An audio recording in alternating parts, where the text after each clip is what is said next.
Prévost Jean Chou, je suis médecin spécialiste à l'hôpital Sainte-Justine et professeur agrégé des cliniques à l'Université de Montréal.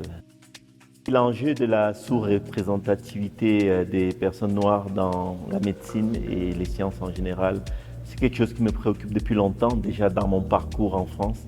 J'ai fait mes études là-bas et aussi depuis mon arrivée au Québec, il y a plus de 10 ans maintenant.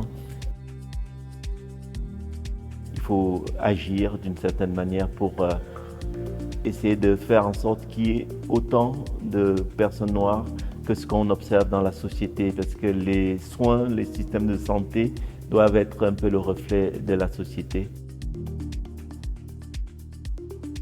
Il y a cette phrase qui dit « You cannot be what you cannot see », qui se traduit en français « Tu ne peux pas être ce que tu ne vois pas ».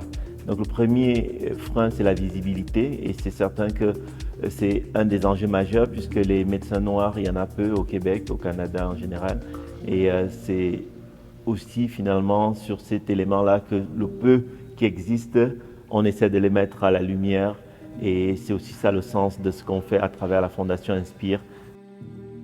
Et le deuxième enjeu, c'est l'enjeu de pouvoir choisir cette voie, parce que beaucoup de ces jeunes n'ont pas autour d'eux, dans la famille, des personnes qui peuvent les conseiller dans cette voie.